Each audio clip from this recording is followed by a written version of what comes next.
Evangelho segundo João, no capítulo 6. Vamos estar meditando em alguns versículos.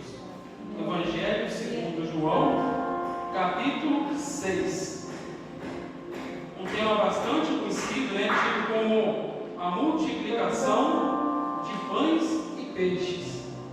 E diz assim a palavra do Senhor: depois dessas coisas, atravessou Jesus o mar da Galileia, que é de Tiberíades. Seguiu numerosa multidão, porque tinha visto os sinais que ele fazia na cura dos enfermos. Então subiu Jesus ao monte e assentou-se ali com seus discípulos. Ora, a Páscoa, festa dos judeus, estava próxima.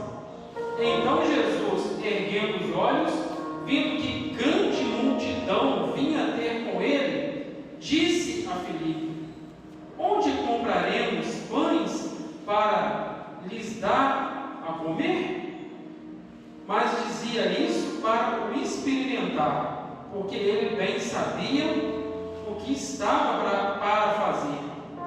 Respondeu-lhe Filipe: não lhes bastariam 200 denários de pão para receber cada um o seu pedaço?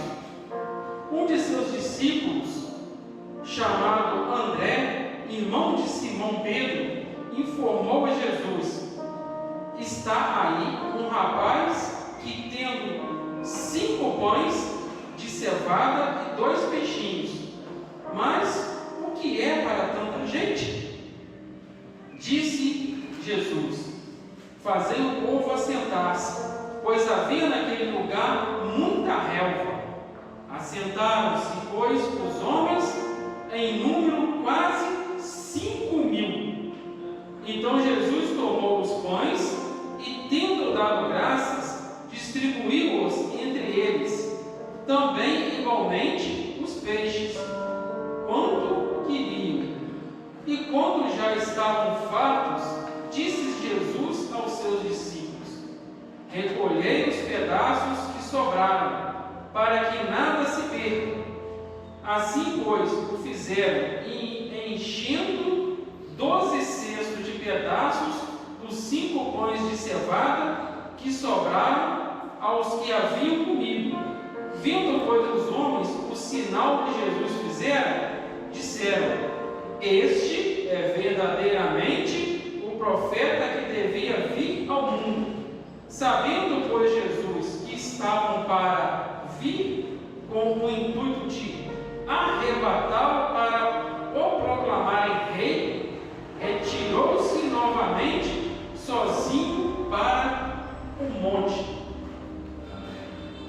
O versículo que eu quero dar ênfase dentro dessa passagem é o versículo 9, que por sinal é uma pergunta. Ele diz assim: está aí um rapaz que tem 5 pães de cevada e 2 peixinhos, mas isso é para tanta gente? Disse Jesus: fazei o povo assentar-se, pois naquele lugar havia muita relva. Então a gente vê dentro dessa passagem que houve um milagre muito grande, A gente vê que aqui está falando, que esse versículo está falando que a multidão era de mais ou menos 5.000, e haviam o quê? 5 pães e 2 peixinhos. Mas a gente vê que o milagre, ele aconteceu, que houve nessa circunstância uma renúncia. Nós estávamos inclusive falando quarta-feira no vídeo sobre a questão da renúncia. A gente vê que um rapaz, ele tinha 5 pães de cevada e 2 peixinhos. Ele poderia simplesmente ficar quietinho no campo dele, porque saciar a fome dele era dele, ninguém tinha nada com isso, ele não tinha a obrigação, nem de falar que tinha, era dele. Mas a gente vê o quê?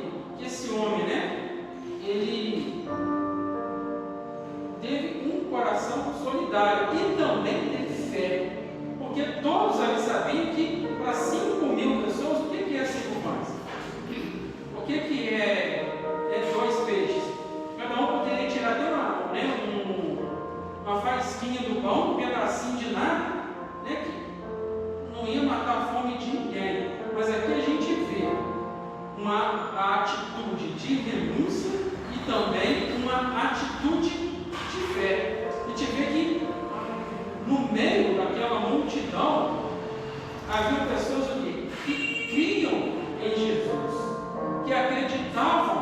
em Jesus, que estavam ali não como em muitas circunstâncias para experimentá-lo. E aqui a gente vê a palavra dizendo simplesmente o inverso, que Jesus experimentou os seus discípulos.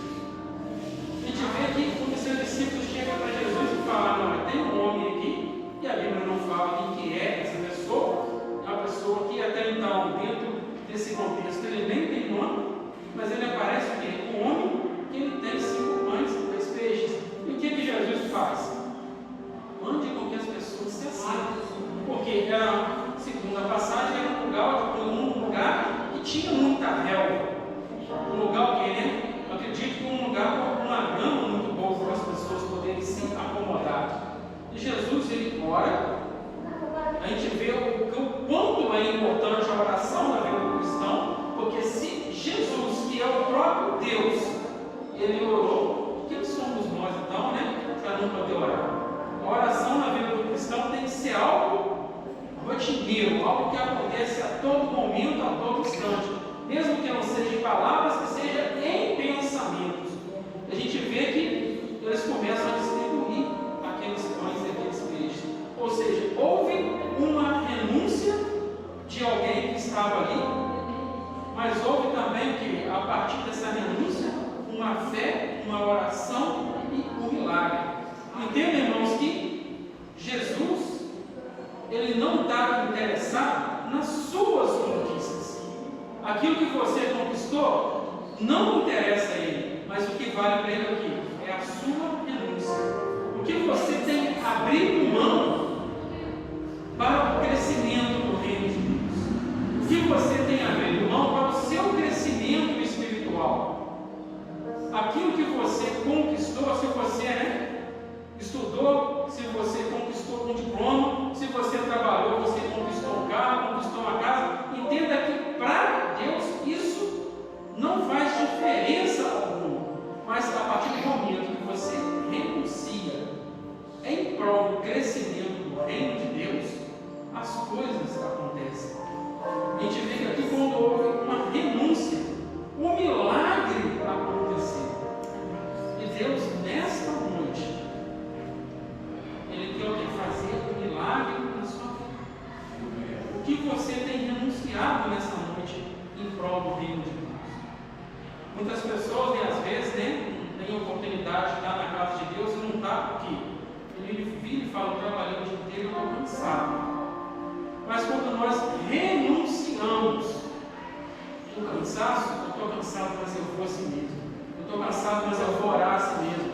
Eu estou cansado, mas eu vou louvar a Deus assim mesmo. Eu estou cansado, mas eu vou buscar o Senhor assim mesmo.